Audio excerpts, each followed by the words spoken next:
अम्मा बाद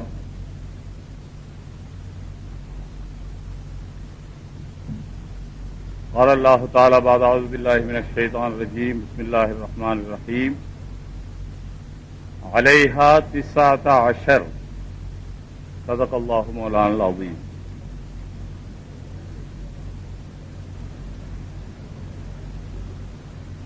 பெருமதிப்பிற்கும் கண்ணியத்திற்கும் உரிய உலமா பெருந்தகைகளே, இப்ப நாம பேச வந்திருக்கிறது 2-3 விஷயம் இருக்கு. ஒன்று, அதாவது யார் தௌஹீத் ஜமாத் என்று சொல்லுகிறார்களோ அவர்களை பற்றி எல்லாம் ஓரளவுக்கு பேசி முடிச்சு வச்சிருக்கிறோம். ஆனால் என்றைக்கு இந்த தௌஹீத் ஜமாத் இங்கே வந்தார்களோ, நடமாட ஆரம்பித்தார்களோ, சகோதரர்களே, ஒரு விஷயம் சொல்ல வேண்டியது அவசியம். வாழ்க்கையினுடைய செயல் எப்படி இருக்கிறது? பேச்செல்லாம் தத்துவம் பேசலாம், ஆனா செயல், பேச்சு சொல்லுவாங்க தமிழ்ல, சொல்லு சுல்தான் செயல சைத்தான். நான் சொல்லி இருக்கிறேன், தமிழ்கார மாதிரி எவனும் பழமொழி வச்சதில்லை இதுவரைக்கும். இதுவரை வைக்கல, இனியும் வைக்க முடியாது. இது தமிழ்காரனுக்கு கைவந்த கலை. நீங்க வேணா யோசிச்சு பாருங்களா, தமிழ்ல இருக்கிற மாதிரி பழமொழி எதுவும் இருக்காது. சொல்லு சுல்தான். அப்படியே ஹதீஸ பின்பற்றணும், அது செய்யணும், இது செய்யணும், அது கவியான ஹதீஸா இருக்கணும், லைஃபா இருக்க கூடாது, அப்படியாக்கு இப்படியாக்கணும். உள்ள ரூம்ல போய் பாத்தீங்கன்னா வாயில சிகரெட் போய்கிட்டு இருக்கும். யாராவது சிகரெட் குடிக்கலாமான்னு கேட்டா அந்த சீட்டை தூக்கி அடியில் வச்சிருவான் மாராசன், நழுவு விட்டுருவான். பஜிர் தொழுதாரா? அடே, ஒரு ஊருக்கு வர்றியா, அந்த ஊர் பக்கத்துல பள்ளிவாசல்ல தங்கி இருக்கிறியா, அந்த பள்ளிவாசலுக்கு வந்து ஜமாத்தோட தொழுகிறியா? ஜமாத்தோட தொழுகாத ஆளுக்கு இந்த மார்க்கத்தில் என்ன வேலை இருக்கிறது? இல்ல சகோதரர்களே, லா ஸலாத்த லி ஜாரில் மஸ்ஜித் இல்லா ஃபில் மஸ்ஜித். மஸ்ஜிதுக்கு பக்கத்தில் இருந்தா மஸ்ஜிதுல தான் வந்து தொழுகணும். ஹஜ்ரத் இப்னு உம்மு மக்தூம் ரலியல்லாஹு தஆலா வந்து கேட்டாங்க, என்ன கூட்டிட்டு வர்றதுக்கு ஆள் இல்ல. அந்த காலத்துல மதீனா 1400 வருஷத்துக்கு முன்ன நம்ம ஊர் மாதிரி இருக்கல. அங்க ஒரு வீடு, அங்க ஒரு வீடு, அங்க ஒரு வீடு. நம்ம தசவுரே பண்ண முடியாது, கற்பனையே பண்ண முடியாது, அது மாதிரி தூர தூர வீடு. ஆனா கூட ரசூலுல்லாஹி ஸல்லல்லாஹு அலைஹி வஸல்லம் கேட்டாங்க, நான் அவர் கேட்டதுக்கு, நான் என்ன கூட்டிக் கொண்டு வர்றதுக்கு ஆள் இல்ல, கைப்பிடிச்சு யாராவது கூட்டிக் கொண்டு வரணும். ஏன்னா நம்மள மாதிரி இந்த மாதிரி ரோடு போட்டு இல்ல, இப்ப குருடும் கூட நடந்து போலாம். இப்ப இருக்கிற ரோட்ல முன்னால கார் வந்தா சத்தம் கேட்கும், பஸ் வந்தா சத்தம் கேட்கும். இப்ப எல்லாம் என்ன பண்ணா ஆரன் அடிக்கிறது இல்ல, ஆரன் அமுத்தி விட்டு அதுலயே ஒரு இதை வச்சு அமுத்தி மாட்டி விட்டுறான், அது அடிச்சுக்கிட்டே இருக்கும். எப்ப வேணுமே இடையில இடையில ஆரனை புடுங்கி விட்டா நிக்கும், பாக்கி பூரா அமுத்திக்கிட்டே இருக்கும். 4 மணிக்கு இங்க மதுரை இருந்து பள்ளிவாசலுக்கு போறேன், வீட்டுல இருந்து பள்ளிவாசலுக்கு போறேன், ஒரு ரோட்டை கடந்து 4 மணிக்கு ஒரு ஜீவராசியும் அந்த ரோட்ல இல்ல. நான் ஒரு ஆள் தான் பாஸ் பண்ணி போறேன் அந்த ரோட்டை கடந்து. இந்த பஸ்ஸுக்காரன் அங்க இருந்து அடிச்சுட்டு வர்றான். எங்க இருந்து? இவர் வர்றாராம், அமெரிக்க ஜனாதிபதி. நான் நகர்ந்துக்கணுமா? அட, நான் தான் போயிடுவேனே, நமக்கு உயிர் அதை விட பெருசு கருப்பட்டி, நான் தான் போயிடுவேன். இல்ல, நீ தான் கொஞ்சம் மெதுவாவா. ஏன் அங்க இருந்து அடிக்க? எவ்வளவு பேர் 4 மணிக்கு தூங்கிட்டு இருப்பாங்க. எவன் தூங்குறானோ சாகரானோ அதை பத்தி எல்லாம் அவனுக்கு கவலை இல்லை. அவன்கிட்ட ஹாரன் இருக்குது, அடிப்பான், அவ்வளவுதான் அவனோட உசூல். அது போல அப்துல்லாஹ் இப்னு உம்மு மக்தூம் கேட்டாங்க, நான் என்ன கூட்டிட்டு வர ஆள் இல்லை, இப்ப குருடனும் நடக்கலாம்னு சொன்னேன். அது எப்படிங்க குருடன் நடப்பாண்டு? எத்தனை குருடன் பார்த்திருக்கீங்க, கையில ஒரு குச்சி வச்சுக்கிட்டு போயிட்டே இருப்பான். குருடன் நடக்கலையா? அதனால நடக்கலாம் இந்த காலத்துல. அந்த காலம் அப்படி இல்ல, மேடு பள்ளம் பள்ளம், அது ரோடுங்கிறதே ஒண்ணு இல்ல அந்த காலத்துல. ஸ்பெயின்ல முஸ்லிம் அரசாங்கம் வந்ததுக்கு பிறகுதான் ரோடே போடப்பட்டுச்சு இந்த உலகத்தில். முஸ்லிம் அரசர்கள் தான் ரோட்ல லைட் போடலாங்கிறத கண்டுபிடிச்சாங்க. முஸ்லிம் அரசர்கள் தான் பொது டாய்லெட் கண்டுபிடிச்சாங்க. முஸ்லிம் அரசர்கள் தான் ஸ்பெயின்ல தான் பொது குளிக்கும் இடங்கள் செய்யலாம் கண்டுபிடிச்சாங்க. முஸ்லிம் அரசர்கள் தான் ஸ்பெயின்ல பூங்கா கலமைக்கலாம் கண்டுபிடிச்சாங்க, செஞ்சாங்க அவங்க. முஸ்லிம் அரசர்களுக்கு முன்னால ஐரோப்பிய கண்டத்தில் இருக்கிறவர்கள் எல்லாம், காஸ்பியன் கடலில் இருந்தவர்கள் எல்லாம் அங்கே நண்டு பிடித்து பச்சையாக தின்று கொண்டிருந்தார்கள். யார் இந்த உலகத்துக்கு நாகரீகத்தை கற்றுக் கொடுத்தது? ஆனா நாம அப்படியே என்ன ஆகி போயிட்டோம், இந்த பிரியாணி கண்டுபிடிச்சாங்க பாருங்க, அங்கதான் நாம மங்கி போனது. இன்னைக்கு உலக நாடுகள்ல பிரியாணி இல்லை. அதிலே பாஸ்மதி அரிசியை போட்டு 1 கிலோ அரிசிக்கு 2.25 கறியை போட்டு,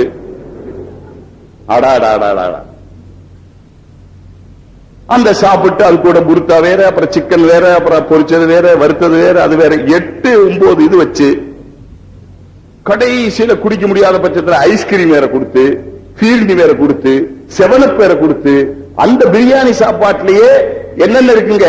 கசகசா, பூண்டு, இஞ்சி, ஏலக்காய், பட்டை, கிராம்பு, ஜீரணமாகிறதுக்கு என்னென்ன வேணுமோ அதெல்லாம் அதுலயே இருக்கும். மருந்து சேர்த்து தான் சாப்பிடுறோம். நம்மள மாதிரி சாப்பிட்டு கெட்டவங்க உலகத்தில் இதுவரைக்கும் சரித்திரத்தில் யாரும் இல்லை.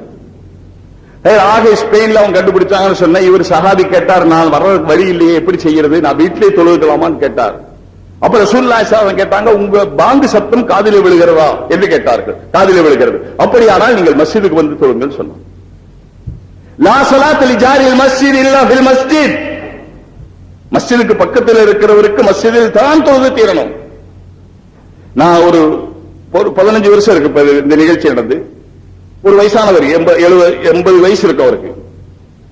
அல்லாஹ்வுடைய கிருபையில அந்த காலத்தில் ஜமாத்துல ஆரம்ப காலம் 15 வருஷத்துக்கு முன்னால சொல்றேன்.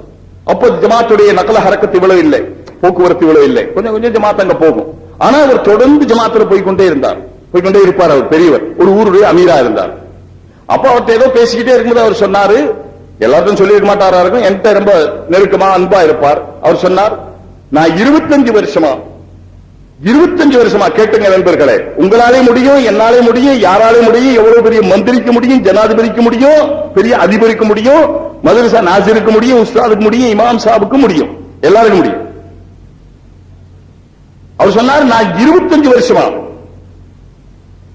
இதே விஷயத்தை நான் ஏறக்குறைய ஒரு 5-6 வருஷம் அல்லது 7-8 வருஷம் இருக்கும்.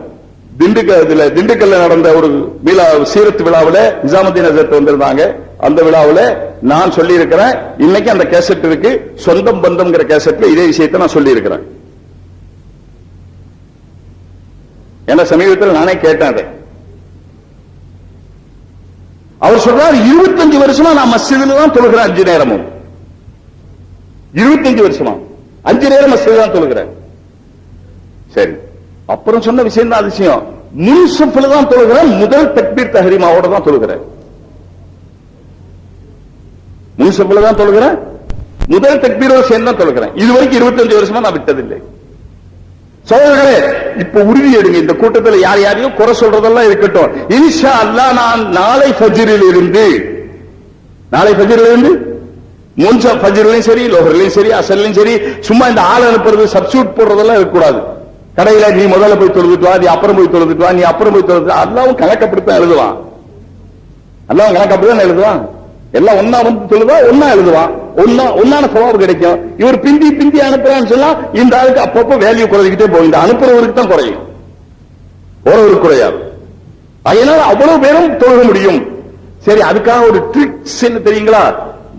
நாங்க எங்க கடையிலேயே ஒரு பள்ளிவாசல் வச்சுக்கிட்டோம். அடே, பள்ளிவாசலுக்கு போனா பள்ளிவாசல் இங்க கொண்டு வந்துட்டியா, எப்படி கட்டிக்காரன் பாத்தீங்க. இவரை பள்ளிவாசலுக்கு போய் சொன்னா இவர் என்ன பண்ணாருங்க, பள்ளிவாசலை பிடிச்சு இங்க கொண்டு வந்துட்டார். அதனால நாங்க இங்கே ஒரு ஜமாத் நடத்திக்கிறோம். அப்படி இல்ல, மஸ்ஜித் மஹல்லாவுடைய மஸ்ஜிதுக்கு தனி வேல்யூ இருக்கு. இனி ஜமாத்தா அங்க நடத்துக்கிறார், நல்ல மனுஷங்க, அதுல எல்லாம் சந்தேகம் இல்லை.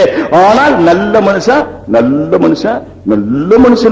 நல்ல மனுஷன் இருக்குல்ல, வேல்யூ வித்தியாசம் இல்ல. அவர் எப்படிங்க, நல்ல மனுஷன் தான், அப்புறம் நல்ல மனுஷன். எத்தனை இல்லன்னா போடணும்? 3 இல்லன்னா போடணும். நல்லவுக்கு 1 இல்லன்னா, நல்லக்கு 3 இல்லன்னா, அப்புறம் எத்தனை இல்லன்னா கூட்டுறோமோ அத்தனை பெருசு. நாம நல்ல மனுஷன் ஆக்கணும். ஒரு 13 இல்லன்னா போடுற மனுஷன் ஆக்கணும். ஹஜ்ரத் அப்துல்லாஹ் இப்னு உம்மு மக்தூமுக்கு ரசூலுல்லாஹி ஸல்லல்லாஹு அலைஹி வஸல்லம் நாங்க மஸ்ஜிதில் வந்து தொழுக சொல்லி, இன்றைக்கு இவர்களுடைய யாரெல்லாம் பேசுகிறார்களோ, அவர் ரஷாத் கலீஃபாவா இருக்கட்டும், ரஷாத் கலீஃபாவை பின்பற்றி புதிய நினைவூட்டல் ஆசிரியர்களாக இருக்கட்டும், அவர்களை சார்ந்தவர்களாக இருக்கட்டும், அல்லது ஹெல்த் டைம் நடத்தக்கூடிய இந்த டாக்டர்களாக இருக்கட்டும், இவர்களுடைய வாழ்க்கையை பாருங்கள், வாழ்க்கை பார்க்காதீர்கள். வாழ்க்கையில தவறு வரலாம், அது வேற விஷயம். தவறும் வரலாம், தவறுதான் வருகிறது என்றால் வித்தியாசம் இல்லைங்களா? ரெண்டுக்கும் தவறும் வரலாம். தவறு வந்தாதான் நம்ம மனுஷன், இல்லாட்டா நம்ம மலக்காயிடுவோம். அதனால தவறு வரணும். அல்லாஹு தஆலா மன்னிக்க விரும்புகிறான். அல்லாஹு தஆலா கஃபூர், அல்லாஹு தஆலா கஃபார், அல்லாஹு தஆலா ரஹீம், மன்னிக்க விரும்புகிறான். ஆகையினால மனிதர்கள் தவறு செய்தால் அல்லாஹ் மன்னிப்பான். தவறு தெரியாம நடந்துடணும். இப்ப இவர்களுடைய வாழ்க்கை நீங்க சற்று கவனிச்சு பாருங்க. யாரெல்லாம் பேசுறாங்களோ, தாடியை குறைச்சுக்கலான்னு பேசுறாங்க. தாடின்னு ஒண்ணு இருக்குதுன்னு தெரிஞ்சா போதும். அப்படின்னு சொன்னா இது எது மாதிரி ஆச்சுங்க? அதாவது ஆம்பளைன்னு தெரிஞ்சா போதும், அப்படிதான் ட்ரெஸ் போட்டுக்கிறோமா? ஆம்பளைக்குள்ள அத்தனை அங்க லட்சணங்களையும் காட்டுகிற மாதிரி நம்முடைய ட்ரெஸ் மட்டும் போட்டுக்கிறோமே, அதே போல முஹம்மது ரசூலுல்லாஹி ஸல்லல்லாஹு அலைஹி வஸல்லம் பின்பற்றுகிற அங்க லட்சணங்கள் அத்தனையும் இருக்க வேண்டாமா? அதை குறைச்சு அப்படி இருந்தா போதும். அது மாதிரி ஒரு பேண்ட் போட்டுக்கலாமா? போட்டுக்கலாம். இப்ப நீங்களும் கேட்பீங்க பேண்ட் போட்டா என்ன தப்புன்னு. தப்பு ஒண்ணும் இல்லை, பேண்ட் போட்டா தப்புன்னு சொல்ல முடியாது. ரெண்டு சைடு தனித்தனியா தெரியுது, அதுதான் தப்பு. இந்த சைடுல 18 கிலோ, இந்த சைடுல 18 கிலோ, இந்த கணக்கெல்லாம் தெரியுது. சற்று சின்னதா போட்டுக்கலாமா பெருசா போட்டுக்கலாமா அப்படிதான் சரியத்தை சொல்லல. உள்ளுறுப்புகளுடைய அமைப்புகள் வெளியே தெரியாமல் இருக்க வேண்டும். இப்ப உள்ளுறுப்புடைய அமைப்பு தெரியுதா இல்லையா? தெரிஞ்சா தப்பு, தெரியல ரைட். இப்ப சொல்லுங்க, பேண்ட்ல தெரியுமா தெரியாதா? அவ்வளவுதான். நீங்க மசாலாவே கேட்க கூடாது. இங்கிலீஷ்காரன் போட்டாங்க பேண்ட் போட்டான், அதான் நாகரிகமா இருக்கு. இப்ப இன்னைக்கு படிச்சவன்னா பேண்ட் போட்டாதான். திடீர்னு எங்க மதரசா ஒரு தடவை கலெக்டர் வந்துட்டார். யாரும் குறை நினைச்சு கூடாது, நான் நடந்தது சும்மா அப்படி அப்படி சொல்லிடுவேன். நான் ஒரு அப்ராணி, நீ பாட்டுக்கு என்ன இப்படிதான் பேசுறான்னு சொல்லக்கூடாது. அது மாதிரி சில சமயத்துல எல்லாம் உட்கார்ந்து இருக்கிற வயசானவங்க, சில சமயத்துல குடும்ப விஷயங்களும் வந்துடும். என்ன அஜர்த்து செக்ஸ் பேசுறாரு, என்ன அஜர்த்து, என்னை பத்தி பாரத்தில் எல்லாம் எழுதும் போது ரயில்வே பாரத்தில் கூட செக்ஸ் எழுதியிருக்கு. எழுதியிருக்கா இல்லீங்களா? பார்த்தவங்களுக்கு தெரியுது. மேல் ஃபீமேல் எழுதுவோம், எழுதுமா இல்லீங்களா?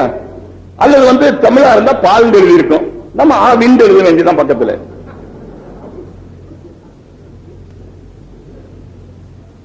இல்ல நம்ம மனுஷன் தான் பிரயாணம் பண்றோம்னு சொன்னா மனுஷன் எழுத வேண்டியதுதான். அப்ப செக்ஸ் அதுலயும் எழுதி இருக்கு. அது மாதிரி சில விஷயம் பேசியிருப்பேன். சில பேர் அதை குறப்பட்டுக்கிறாங்க, அஜர்த்து செக்ஸ் எல்லாம் பேசுறாரு. இனி அஜர்த்துக்கு செக்ஸ் ஹராமா? என்னங்க பெரிய கொடுமையா இருக்கு. சில வாழ்க்கையில சில ரசனையான விஷயங்களுக்காக செக்ஸ் சேர்றதுதான். செக்ஸ் சேராட்டா என்னங்க, சோத்துல உப்பு இல்லாத மாதிரி. சோத்துக்கு உப்பு, வாழ்க்கைக்கு செக்ஸ். சோத்துக்கு உப்பு, வாழ்க்கையில செக்ஸ். இந்த பண்டாரங்களை எல்லாம் பார்த்திருக்கீங்களா? சிவப்பு துணி போட்டு, அது இப்பதான் எல்லாம் போட்டுக்கிறான், மஞ்சள் சிவப்பு பச்சை எவனவனா போட்டுக்கிறான். விடுங்க, இந்த சிவப்புல காவி துணி போடுறது ஒண்ணு இருக்குது, அப்புறம் பாதிரிகள் போடுற பெரிய அங்கி இருக்குது. இதெல்லாம் போட்டுக்கிட்டு நாங்க கல்யாணமே பண்ணலன்னு சொன்னா இதெல்லாம் உலகத்துல நடக்கிற காரியமே இல்லை.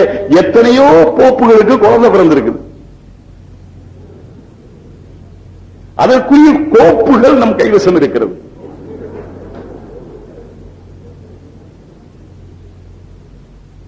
அதனால யாரும் இதை விட்டு தப்பனவங்க இல்லை. அதனால நான் என்ன சொல்ல வந்து, சில விஷயங்கள் இருக்கு, நான் சொல்லிடுவேன்.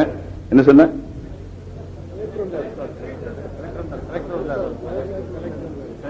எங்க மதரசாவுக்கு ஒரு நாள் கலெக்டர் வந்துட்டார். ஒரு நிகழ்ச்சி இருக்கு, அது அப்புறம் சொல்றேன். கலெக்டர் வந்துட்டார். திடீர்னு இந்த சிஐடி வர்றாங்க, அவங்க வர்றாங்க, அப்படி வர்றாங்க, விசாரிக்கிறதுக்கு வர்றாங்க. ஏன்னா மதரசா தான் இப்ப தீவிரவாதத்தை உண்டு பண்றாங்களாம். பாவம், நாங்களே சோத்துக்கு ஜக்காத்து வசூல் பண்ணிக்கிட்டு இருக்கிறோம். நாங்க எங்கடா போய் தீவிரவாதம் உண்டு பண்ணுவோம்? கூறு கட்ட பயிரு. என்னைக்காவது உள்ள வந்து ஒரு நாளைக்கு தாக்கல் அவை பார்த்தா தெரியும், இங்க சோத்துக்கு என்ன பெல் அடிக்க எப்ப அடிப்பாங்கன்னு நாங்க பாத்துக்கிட்டு இருக்கிறோம். நாங்க தீவிரவாதத்தை உண்டு பண்றோமா? நீ துப்பாக்கின்னு சொன்னா நாங்க செத்து போயிருவோம். நீ சுடலாம் வேண்டியதில்லை. பார்த்திருக்கிறோமா நம்ம துப்பாக்கி எப்பாவது? அது கேளுங்க, மதுசாலைக்கு துப்பாக்கி பார்த்திருக்கிறோமா? எப்ப கையில தூக்கி பார்த்து சும்மா AK-47 சொல்லிக்கிறதானே தவிர நாம என்னைக்கு துப்பாக்கி தூக்கி பார்த்ததில்லை. AK-47 பாக்குறதுக்கு சின்னதா தான் இருக்கு, ஆனா கனமா இருக்குது. நான் ஒரு தடவை யாருக்கும் பார்த்தேன், வாங்கி பார்த்தேன். எனக்கு தொட்டாவது பார்த்துருவோமே கடைசிக்கு. லம் எத்துமிஸ் உன்னை இன்சுன் கபுல ஹும்பலா ஜான். நம்ம ஜாதியில யாருமே இதுக்கு முந்தி தொட்டதே இல்லை. நம்மளால தொட்டு பார்த்துருமே, தொட்டு பார்த்தேன். அப்ப அது கனமா இருந்துச்சு. அப்ப எப்படி சுடுறதெல்லாம் கேட்டேன். அவர் சொன்னாரு, இப்படி சுடுறதெல்லாம் காமிச்சு கொடுத்தாரு. ஆனா சுடலை, காமிச்சு கொடுத்தாரு, அவ்வளவுதான். அது மாதிரி துப்பாக்கிக்கு பயம். இந்த பால் வந்த உடனே சரி, அதோ ஒரு கலெக்டரோ அல்லது பெரிய ஒரு ஆபீசர் வந்துட்டார் போல இருக்குது. இப்ப நான் என்ன செய்வேன், அந்த மாதிரி சந்தர்ப்பத்தில் இவர்கிட்ட ரொம்ப பேசுறாங்க. இந்த வர்ற ஆபீசர்கள்லாம் அதாவது நம்மகிட்ட இருந்து விஷயத்தை கறக்குறாங்களாம். நம்மகிட்ட இருந்து விஷயத்தை, அதாவது என்ன நடக்குது, என்ன ஏது அப்படிங்களா, உங்களை பத்தி கேள்விப்பட்டிருக்கிறேன் சார், அங்கேயே சொன்னாங்க சார், நீங்க ரொம்ப நல்லா பேசுவீங்க அப்படிதான் சொல்றாங்க. வர்ற ஆளுங்க பேரெல்லாம் எழுதி வச்சுட்டு வர்றாங்க. அவங்களுக்கு எல்லாம் தெரியுது, நம்மளை பத்தி எல்லாம் தெரியுது. யாரும் எழுதி கொடுப்பாங்களோ தெரியல. அப்படி நம்ம தான் நல்லா பேசுறீங்கன்னா அப்படியே ஐஸ் கட்டி ஆயிடுவோமே நம்ம வழக்கம். அப்படிதான் சொல்லிட்டு நம்மகிட்ட இருந்து விஷயத்தை கறக்குறாங்க. என்ன மாடா நீ கறக்கிறதுக்கு, நான் கொடுக்கிறதுக்கு நான் விட்டுக்கிட்டு இருப்பேனா? எனக்கு தெரியாது நீ கறப்பேன். நான் நைஸா என்ன பண்ணேன், ரூம்குள்ள போயிடுவேன், கதவை அடைச்சுக்குவேன். நம்ம வந்து அஜர்த்து இருக்கிறாரு, இன்னொருத்தர் இருக்கிறாரு, அவர் கேட்ட கேள்விக்கு பதில் சொல்லி நிறுத்திக்குவார். அப்படி அஜர்த்துக்கு அனுப்பிச்சிருவேன். கேட்டதுக்கு மட்டும் சொல்லுங்க. இங்க மதுரசாவா? ஆமா. ஓதுறாங்களா? ஆமா. பின்ன இங்க சிறப்பாங்களா? ஆமா. இருங்க, கையும் தட்டக்கூடாது, சத்தமா சிரிக்க கூடாது. பாருங்க பெரியவங்களா இருக்கிறாங்க, அதனால சத்தமா சிரிக்க கூடாது. சத்தம் வராம சிரிங்க. ஆனா சிரிக்கவே வேண்டாமே. எதுக்கு? நான் சும்மா சொல்றேன். அவன் கேட்கிற கேள்வி அப்படி இருக்கு. அவன் கேட்கிற கேள்வி எப்படி இருக்கு? நீ ஓதுறாங்களா? ஆமா ஓதுறாங்க. எத்தனை பேர் இருக்கிறாங்க? 140, 170, 30 ஏதோ சொல்றோம். என்ன படிக்கிறாங்க? இங்க வெறும் மார்க்கம் படிச்சு கொடுக்கறாங்க. அவ்வளவு மட்டும் சொல்லுங்க. அதுக்கு பிறகு இங்க வேற என்ன மாதிரி இருக்கா? அப்படி அதாவது கேட்பாங்க. இல்ல இல்ல இல்ல, நோ நோ நோ. வேற ஏதாவது பத்தி கேட்டா சொல்லி இருக்க. மத்தவங்கள சொல்லுவாங்கல்ல, அந்த டிவியில் வந்து கேட்கறாங்க. என்ன கேட்கறது? பேட்டி எடுக்கிற வரும்போது நோ கமெண்ட்ஸ். முடியாதுக்கு என்ன சொல்லிடுறது? No comments. அது மாதிரி நீங்களும் நோ கமெண்ட்ஸ் சொல்லிருங்க. அப்படி ஒருத்தர் வந்துட்டாரு. அப்ப நான் பார்த்தேன், இது யாரா வர்றாரு, இது என்ன பண்றதுன்னு சொல்லி யோசிச்சு உள்ள போக போனேன். அப்புறம் அவன் திருமண பிறகுதான் தெரிஞ்சு நம்ம தோட்டி மகன், அவங்க அப்பாவுக்கு உடம்பு சரியில்லை, அவன் வந்திருக்கிறான். அவன் போட்டுக்கிற பேண்ட் ஷர்ட்டும் பார்த்து நான் அசந்து போயிட்டேன். அதனால இந்த காலத்துல ஒண்ணு பேண்ட் எல்லாம் பெருசு இல்லை. அதை விட வந்து இன்னொன்னு வந்து ஒரு தடவை நம்ம அமீர் சாப், திண்டுக்கல் அமீர் சாப், அல்லாஹ் ஹயாத்தை நீளமாக்கி வைக்கட்டும், உடம்பு சரியில்லாம இருக்கிறாங்க. அவங்க ஒரு தடவை திடீர்னு உட்கார்ந்து இருந்தா, கட்டட வேலை நடந்துகிட்டு இருந்துச்சு. மௌலானா என்னன்னு இந்த காலேஜுக்கு போற பிள்ளைய பூரா இதுக்குள்ள நுழைஞ்சிட்டாங்க அப்படின்றாரு. உடனே போர்டு கேட் பெருசா இருக்கு, நுழைஞ்சிட்டாங்க போல இருக்குன்னு சரின்னு போய் பார்த்தா சித்தாளுக வேலைக்கு வந்திருக்குது. கட்டட வேலைக்கு வந்திருக்கிற சித்தாள் பொம்பளை ஆளு வருவாங்கல்ல, அது வச்சிருக்கிற பூவும் போட்டும் பார்த்தா அவருக்கு எப்படி தெரிஞ்சிருக்குது? காலேஜுக்கு போற பிள்ளைகள்லாம் இங்க வந்துட்டாங்கன்னு சொல்லிட்டாரு. அது மாதிரி இந்த காலத்துல டிரெஸ்ங்கிறது எல்லாரும் போடலாங்க. உடல் உறுப்புகள் தெரியாமல் மறைத்திருக்கிறதா? அன்சல்னா அலைக்கும் லிபாசன் யுவாரி சவாத்திக்கும். முதல் நிபந்தனை அல்லாஹ் சொன்னா உங்களுடைய சௌஆத்தை மறைக்கணும். சௌஆத்துக்கு அர்த்தம் என்னன்னு சொன்னா மறைவிடங்கள் மட்டும் அர்த்தம் இல்லை. மறைவிடம் ஒண்ணு இருக்கு, மர்மஸ்தானம் ஒண்ணு இருக்கு. அல்ல வேற வேற. மர்மஸ்தானம்ங்கிறதே மர்மம், அது மர்மமா தான் இருக்கணும். இப்பெல்லாம் அது மர்மம் இல்லை, அது வேற விஷயம். மர்மம், மர்மஸ்தானம், அதுக்கு பேரே வச்சது எதுல வச்சோம்? சமஸ்கிருதத்தில் வச்சோம். மர்மம்ங்கிறதும் சமஸ்கிருதம் தான், ஸ்தானம்ங்கிறதும் சமஸ்கிருதம் தான். அந்த பேரை தமிழ்ல கூட சொல்ல வேண்டாம்னு சொல்லி மர்மஸ்தானம் வச்சோம். அடுத்தது மறைக்க வேண்டிய உறுப்புகள், தொடை, வயிறு, முதுகு, இந்த மாதிரி உள்ள இடங்கள் ஆண்களுக்கும் மறைக்க வேண்டிய இடங்கள் தான். ஏனென்றால் உணர்ச்சிகள் எல்லா உறுப்புகளோடும் சம்பந்தப்படுகின்றன, அதனால மறைக்க வேண்டிய இடம் தான். இன்னும் சொல்ல போனா முழங்கைக்கு கீழே மறைக்கணும், முழங்கைக்கு மேல இருக்கக்கூடாது, இதுவும் மறைக்க வேண்டிய இடம் தான். இதெல்லாம் சேர்த்து தான் அல்லாஹ் சௌஆத் என்று வார்த்தை சொல்லி இருக்கிறான். சௌஆத் என்ற வார்த்தைக்கு நீங்கள் ஒரு எழுத்தே அர்த்தம் சொல்ல முடியாது. மறைக்க வேண்டிய இடங்களை எல்லாம் மறைக்க வேண்டிய முறையிலே நீங்கள் மறைத்து அந்த அளவுகள் வெளியே தெரியாம இருக்கணும்.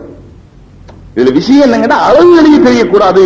இன்னைக்கு அளவு வெளியே தெரியலன்னா அதுக்கு பேரு ட்ரெஸ்ஸே இல்லை. இது கூட தெரியலன்னா நான் சொல்லிடுவேன், நம்ம ஆண்களோ அப்படித்தான், பெண்களோ அப்படித்தான். அதுக்குன்னு போய் அளவு எடுக்கிறதும், அதுக்குன்னு போய் அவங்க எடுக்கிறதும், அந்த கரெக்டா வச்சு கொஞ்சம் கூட முன்ன பின்ன ஆயிராம அப்படி ஒண்ணு போட்டா அப்படி போடுவாங்க டைட்டா, அது போட இல்ல அடுத்து போட்டா லூஸ் ஒன்றுதான். ஒரு 5 மீட்டர் துணியை கொடுத்து அப்படியே ஷர்ட் தைக்கிறான். ஏன்னா அப்படியே ஷர்ட் அடி கேட்டா இது லூஸ் ஃபிட்டிங். என்ன ஃபிட்டிங்? Loose fitting. சரி, உன் ஃபிட்டிங் பூராமே லூஸ் தான், போட்டுக்க எப்படி வேணா போட்டு. அது மாதிரி பேண்ட் ஒரு காலத்துல நீட்டா கஞ்சி போட்டு அதெல்லாம் இருந்துச்சு. இப்ப என்னன்னு சொன்னா அந்த ஜீன்ஸ், அதுக்கு பேரு அது என்னன்னா இந்த இதுல குகைகள்ல நெய்வேலியில நிலக்கரி சுரங்கம் இருக்கு பாருங்க, அந்த மாதிரி சுரங்கங்கள்ல வேலை செய்யறவங்களுக்கு பேண்ட் அசிங்கமா போயிருங்கிறதுக்காக இப்படி ஒரு பேண்ட கண்டுபிடிச்சான். இப்ப அதை தூக்கி போட்டுக்கிட்டு என்னங்க 2 வயசு பையனும் ஜீன்ஸ் தான், 3 வயசு பையனும் ஜீன்ஸ் தான், 30 வயசும் ஜீன்ஸ் போட்டுக்கிட்டு அலையிறாங்க. அது பார்த்தா என்ன நேரம் சொல்ல தெரியல. அதுல தச்சிருக்கிற தையல் பார்த்தா சாக்கு மூட்டைக்கு, அரிசி மூட்டைக்கு தச்ச மாதிரி இருக்குது. பின்னால ஒண்ணு ரப்பர்ல எழுதி ஒட்டி இருக்கு, மாட்டு தோல்ல எழுதி அதுல என்னமோ பேர் எழுதி, அது என்ன எழுதி இருக்குங்க? Dip dip rough and tough. ஒழுங்கமா நளினமா இருப்பான் ரசூலுல்லாஹ் சொல்லி கொடுத்தா, இவன் பேரே ரஃப் அண்ட் டஃப் வச்சிருக்கான். அது மாதிரி தான் டிரஸ் இருக்கு. டிரஸ் இருக்கிறதே சாதாரண இல்லை சகோதரர்களை. நான் பேச வேண்டிய விஷயம் இருக்கு, அதுக்குள்ள இப்படித்தான் சனியா ஏதாவது இடையில ஞாபகம் வந்து தொடர்ந்துருது. ஜனங்க என்ன சொல்றாங்கன்னா, இந்த இடையில பேசுறீங்கல்ல அதுக்காகத்தான் உங்களை நாங்க கூப்பிடுறதுன்னு சொல்றாங்க. அது தெரியுங்களா ரகசியா? அதனால பேச வேண்டாம்னு நினைக்கிறது, அதனால ஞாபகம் வந்துருது. Rough and tough. ரசூலுல்லாஹி சொன்னாங்க லிபாஸுக்கு மனிதனுக்கு சம்பந்தம் இருக்கு. இது எங்க ஹதீஸ்ல இருக்குன்னு கேட்பாங்க. ரசூலுல்லாஹ் சொன்னாங்க அஹ்சன் அஹ்சன் சியாபி அல் பயாத், உடைகளிலே மிகச் சிறந்தது வெள்ளை என்று சொன்னார்கள். என்ன காரணம்? வெள்ளையா இருந்தா ஒரு சின்ன அழுக்குப்பட்டா கூட தெரிஞ்சிடும். வெள்ளையா இருந்தா ஒரு சின்ன தூசி பட்டா கூட தெரிஞ்சிடும். வெள்ளையா இருந்தா ஒரு சின்ன எறும்பு ஊறினா கூட தெரிஞ்சிடும். வெள்ளையா இருந்தா மனுஷனும் வெள்ளையா இருப்பான், வெள்ளை மனசா இருப்பான். எவ்வளவுக்கு அதுல கலர் மாறிக்கிட்டே போகுதோ கருப்பா இருக்கிறவங்களுக்கு மூர்க்கத்தனம் அதிகமா இருக்கும். அதனால பாருங்க, கருப்பு கொடி இருக்கிற இடத்துல எல்லாம் கொஞ்சம் மூர்க்கத்தனம் இருக்கும். பச்சையா இருந்தா கொஞ்சம் சிறுசிரிப்பா இருக்கணுங்கிற நினைப்பாவது இருக்கும். சிகப்பா இருந்தா ரத்த வெறியும் கொஞ்சம் இருக்கும். இதெல்லாம் ஒவ்வொரு நிறத்துக்குள்ள கலர், ஒவ்வொரு நிறத்துக்குள்ள சிபத்துகள் இது.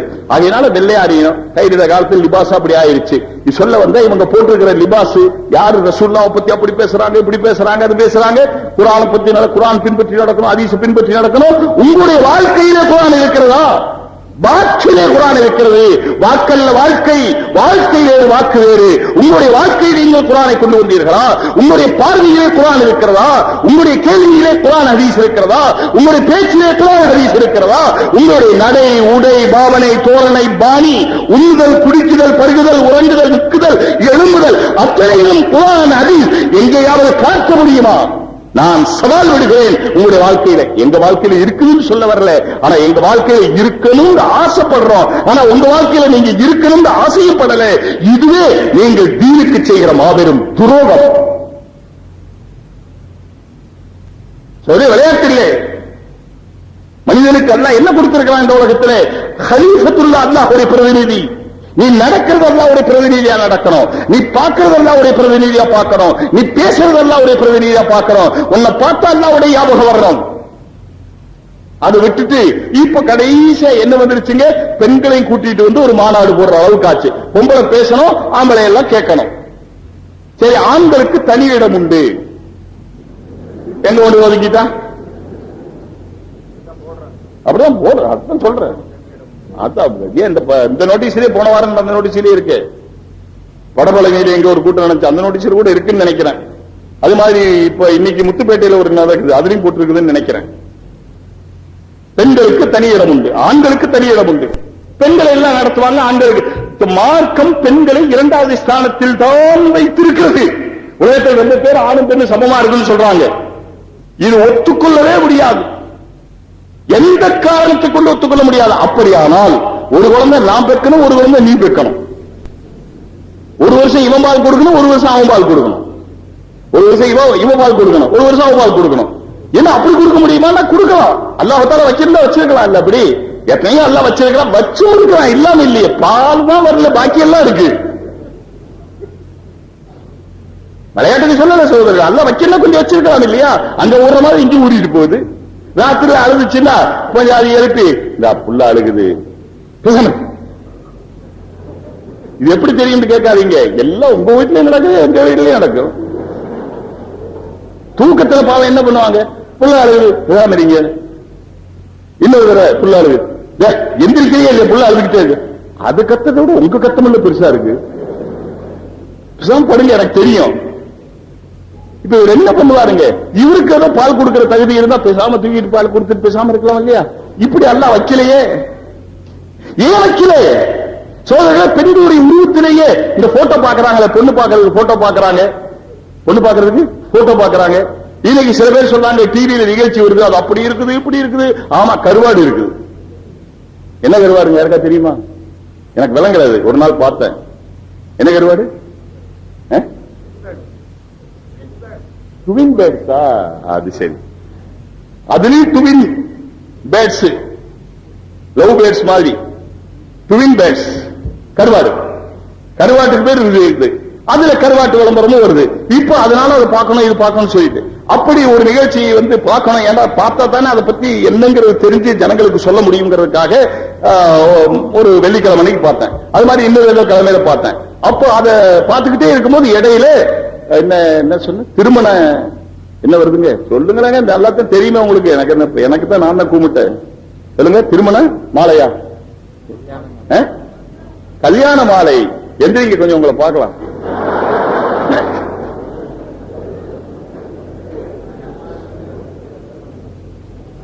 கல்யாண மாலை. அதுல வந்து மாப்பிள்ளையா இருந்தா மாப்பிள்ளையே காமிக்கிறான். அவங்க அம்மா அப்பா யாராவது வர்றாங்க, அதை காமிச்சு எல்லாரும் மாப்பிள்ளை பாத்துக்கிறாங்கல்ல. அது மாதிரி பொண்ணை பாத்துக்கிறாங்கல்ல. பொண்ணை பார்க்கும் போது எதை பார்க்கறது தெரியுங்களா? நிறத்தை எல்லாம் பார்க்கறதோட பொண்ணுடைய மிருது சுபாவம் எப்படி இருக்குதுன்னு பார்க்கணும். ஆணுடைய உடலுக்கும் பெண்ணுடைய உடலுக்கும் இருக்கிற முதல் வித்தியாசமே மென்மைதான். ஆணுடைய உடமையில அந்த மென்மை இருக்காது, பெண்ணுடைய உடம்பிலே அந்த மென்மை இருக்கும். ஆகினால் இமாம் மாலிக் ரஹ்மத்துல்லாஹ் சொல்லும்போது கையையும் பார்க்கலாம் என்று சொல்லி இருக்கிறார்கள். அதே போல இன்னொரு இமாம் சொல்லும்போது கையை தொட்டும் பார்க்கலாம் என்று சொல்லி இருக்கிறார்கள். ஏனென்றால் பெண்ணுடைய கை மிருதுவா இருக்கும், அப்பதான் அவருடைய குணமும் மிருதுவா இருக்கும். உங்க கையும் தொட்டு பார்த்துங்க தெரியாம, கை மிருதுவா இருக்கும், அப்பதான் குணம் மிருதுவா இருக்கும். அப்ப பெண்ணுடைய கையை தொட்டு பார்க்கலாம் இமாம் மாலிக் அல்லது யாரோ சொல்லி இருக்கிறாங்க. ஏன் காரணம் என்ன? பெண்ணுக்கு சுபாவமே மிருது. அந்த மிருதுவான சுபாவத்தில் அல்லாஹ் ஏன் படைச்சா? பெண் அப்படி இருந்தால் தான் காரியம் நடைபெறும். ஆணுக்கு கொஞ்சம் கடினமான சுபாவம், பெண்ணுக்கு கொஞ்சம் மிருதுவான சுபாவம். ஆணுக்கு சில முன் யோசனைகள், பெண்ணுக்கு சாதாரண யோசனைகள். இப்படி எல்லாம் இருக்கிற காரணத்தினாலே ஆண் பெண் சமமாக முடியாது என்று இருக்கும்போது ஒரு பெண்ணை கொண்டு வந்து மேடையில் நிறுத்தி எல்லாம் மறைச்சிருக்கிறான் சொல்றாருங்க. பேசுறவர் சொல்றாரு, எல்லாம் மறைச்சுதான் அவங்க பேசுறாங்க. என்ன எல்லாம் மறைச்சு? முதுகு மறைச்சு, நெஞ்சு மறைச்சு, அதை மறைச்சு, இது மறைச்சு, கையை மறைச்சு எல்லாம் பேசுறாங்க. முகம் மட்டும் திறந்திருக்கு. முகம்தானங்க அட்ரஸ். ஒரு தபாலுக்கு அட்ரஸ் பாக்குறது எங்க பார்ப்போம்? ஒரு தபால் யாருக்குன்னு பாக்குறதுக்கு எங்க பார்ப்போம்? யாருக்கு தபால் வந்திருக்கு அட்ரஸ் தானே பார்க்கணும். முகம் தானே ஒரு பெண்ணுக்கு அட்ரஸ். அதை விட்டுட்டு முகத்தை விட்டுட்டு பாக்கி எல்லாம் பாக்குறேன், முகம் மட்டும் பாக்கி எல்லாம் பாக்குறது இல்ல, முகம் மட்டும் பாக்குறேன்னா ஒரு பெண்ணை முழுமையாக பார்த்ததாக அடையாளம். ஒரு பெண்ணை முழுமையாக பார்த்ததாக அடையாளம். ஆகையினால பெண்ணை கொண்டு வந்து நிறுத்தி பெண்களை பள்ளிவாசலுக்கு கூட்டிட்டு வந்து பெண்களை புர்கா இல்லாம வெளியே போலான்னு சொல்லி, பெண்களுக்கு கருப்பு நிற புர்காவா தேவையில்லைன்னு சொல்லி பெண்களை வெளியே கொண்டு வந்து ஆண்களையும் அலங்கோலமான காட்சியிலே வெளியே கொண்டு வந்து அதை அவர்கள் செய்து வைத்து விட்டு போனார்களே. யார் நஜாத் என்று சொல்லக்கூடிய பகிரங்கமாக நமக்கு தெரியக்கூடிய அவர்கள் இதெல்லாம் செஞ்சு வச்சுட்டாங்க. அதுக்கு பின்னால் அப்பவே நாம சொன்னோம், இது போய் குஃப்ர்ல சேரும், இது இஸ்லாத்தை விட்டு நீங்கள் நீங்குவீர்கள், மதுஹபை விட்டால் மார்க்கத்தை விடுவீர்கள். இதெல்லாம் அன்றைக்கே சொல்லியாச்சு. மதுஹப் என்பது ஒரு பெரிய ரகசியம் அல்லாஹ் தஆலா கொடுத்தது. இந்த ரகசியத்தை விட்டால் நீங்கள் மார்க்கத்தை இழந்து விடுவீர்கள் சொன்னோம். இன்றைக்கு என்ன சொல்லிட்டாங்க? குர்ஆன் ஹதீஸ் தேவையில்லை, குர்ஆன்ல எல்லாம் இருக்கு, எங்கப்பா கொஞ்சம் காட்டு அப்படின்னா அதுக்கு வந்து என்ன வேணுங்களா? குர்ஆனுக்கு திறவுகோல்.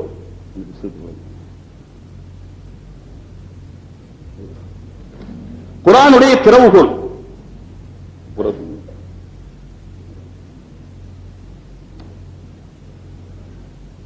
குர்ஆனுடைய திறவுகோல் என்ன? திறவுகோல் இதை போட்டுங்க, புதிய நினைவூட்டல்ல குர்ஆனுடைய திறவுகோல். இப்ப எல்லா பத்திரிகைக்கு தலைப்பு என்ன வரும்? அட்டப்படம் என்ன வரும்? ஒரு பள்ளிவாசல் வரும், அது வரும், இது வரும், தீன் சம்பந்தப்பட்டது. இந்த புதிய நினைவூட்டலுடைய அட்டப்படத்தை பாருங்க, இதுல இருந்து நீங்க புரிஞ்சுக்குங்க.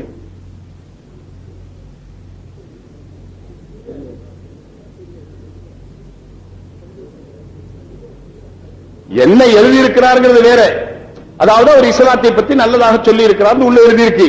ஆனாலும் இந்த அட்டப்படம் ஒரு இஸ்லாமிய புஸ்தகத்துக்கு தேவைதானா? இதிலிருந்து புரிஞ்சுக்கலாம் உங்களுடைய போன் எங்க போகுது. அடுத்தது இதனுடைய திறவுகோல் என்னன்னு கேட்டா சொல்றாரு, குர்ஆனிலிருந்து விளங்கும் என்று நீங்க நம்பி இருக்கணும். அப்படி இருந்தா விளங்கும், இல்லைன்னா உங்களுக்கு விளங்காது. இதுதான் உங்களுடைய குர்ஆனுடைய திறவுகோல். இதிலே இருக்கு குர்ஆனுடைய திறவுகோல். குர்ஆனில் எல்லாம் விளங்கும் என்று நம்பணும், அப்போ உங்களுக்கு விளங்கும். இப்ப நாம குர்ஆன் எடுத்து ஒண்ணு இது விளங்கலையேன்னு கேட்டா நீங்க நம்பல என்றோம். விளங்கலையேன்னு சொன்னா நீங்க நம்பல. எங்க விளங்கினாத்தானங்க நம்பவே முடியும். விளங்கல எப்படி நம்ப முடியும்? விளங்காமையே நம்புன்னு சொல்றது இது கிறுக்குத்தனம் இல்லையா? எங்க ஒண்ணு விளங்கவே இல்ல, இவங்க அரபியும் தெரியாது, குர்ஆனை விரிச்சு வச்சுட்டாரு. நம்பு நம்பு, விளங்கிச்சு நம்பு.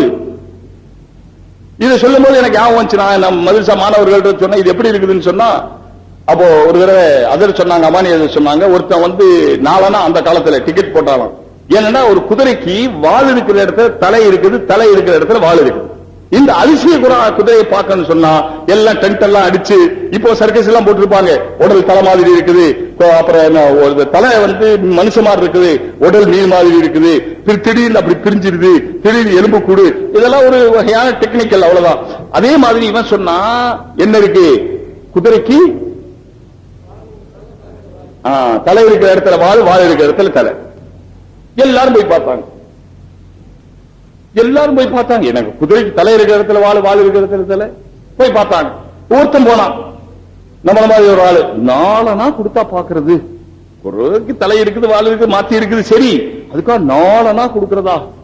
அந்த காலத்துல, இப்ப என்ன நாலனா லேசா போச்சு, அந்த காலத்துல நாளனா கொடுக்கறதா? அத பைசா காலம் அப்படின்ட்டு ரொம்ப போனான். வந்த ஆள்கிட்ட ஒருத்தன் கேட்டான், எப்படிப்பா இருக்குதுன்னு. நீயே போய் பார்த்துக்கிட்டான். சரி, அதை விட்டு அடுத்த ஆளு 2-3 நாளா கழிச்சு கேட்டான், எப்படி இருக்குதுன்னு. நீயே போய் பாத்துக்க. இப்படி ஒரு 10 பேர்த்து கேட்டான், 10 பேரும் நீயே போய் பாரு, அப்பதான் தெரியும்னு சொல்லிட்டு போறான். அப்ப இது ரொம்ப பெரிய இது போல இருக்குது, அற்புதம் போல இருக்குது. இவனு நாளெல்லாம் கொடுத்து உள்ள போனான். போயிட்டு வெளியே வந்தான். ஒருத்தர் இவன்கிட்ட கேட்டான், இவன் ஏற்கனவே பல பேர்த்த கேட்டான்ல, இவன்கிட்ட கேட்டான், எப்படி இருக்குது, நீயே போய் பாரு. என்னடா நீ இப்படி சொல்றேன்னு, நான் விடமாட்டேன், நீ சொல்லாத வரைக்கும் விடமாட்டேன். அப்புறம் தான் சொன்னா, குதிரையை திருப்பி கட்டி வச்சிருக்கிறான். புல்ல போட்டு, புல்லு போடுவாங்கல்ல லாயத்துல, அதுல புல்ல போட்டு, புல்ல வாய் அங்கதான வைக்கணும் புல்லு திங்கிறதுக்கு. இவன் குதிரையை திருப்பி கட்டி வச்சிருக்கிறான். இப்ப குதிரைக்கு தலை இருக்கிறதுல வால் இருக்கு, வால் இருக்கிறது தலை இருக்கு. இதே தாங்க புதிய நினைவூட்டல பூரா அவ்வளவுதான் இருக்கு. வால் இருக்கிறது அதிசயம், அற்புதம். ஆனா தலை இருக்கிற இடத்துல வால், வால் இருக்கிற இடத்துல தலை. நம்பனாத்தான் விளங்குங்கிறான். நான் சொல்றேன், விளங்கனாத்தான் நம்புவேன். விளங்காதது ஒன்று இருக்கு, அது வேற விஷயம். லாரிக்கல் கிதாப் லாரைபி, எனக்கு விளங்கணும் லாரைபிக்கு என்ன அர்த்தம் விளங்கணுமா இல்லையா? வலக்கது யஸ்ஸர்னல் குர்ஆனல் திக்ர் ஃபஹல் மின் முத்தகிர். இல்லையே. ஒரு பெரிய ஆச்சரியம் என்னன்னு சொன்னா, இங்க ஒவ்வொன்னு போட்டு காமிப்பாருங்க. அதாவது இதுல குர்ஆன்ல அப்படி இருக்குது, இப்படி இருக்குது. அது எல்லாத்தோட பெரிய ஆச்சரியம் குர்ஆன்ல அது நீங்க நம்பனா விளங்கும். இது எங்க இருந்து கிடைச்சிச்சு? கம்ப்யூட்டர்ல இந்த பூரா ரகசியம் கிடைச்சிச்சு. இந்த கம்ப்யூட்டர்ல இருந்து பூரா ரகசியம் கிடைச்சிச்சு. அந்த கம்ப்யூட்டர் தான் எடுத்து போடுவார். பிறகு அந்த காலத்துல இமாம்கள்லாம் ஒண்ணும் தெரியாம இருந்தாங்க, எதுவுமே அவங்களுக்கு தெரியாது, எல்லாம் இட்டு கட்டி வச்சாங்க அப்படின்னு சொல்லிட்டு, நான் நேத்து இந்த படத்தை காமிச்சேன். இந்த பார்க்கும் போதெல்லாம் வயிறு வாயெல்லாம் எரியுது. இப்படி ஹதீஸை இட்டு கட்டினவங்க இப்படித்தான் உட்கார்ந்து அவங்கவுங்களா கேட்டு கேட்டு இட்டு கட்டிக்கிட்டாங்களாம்.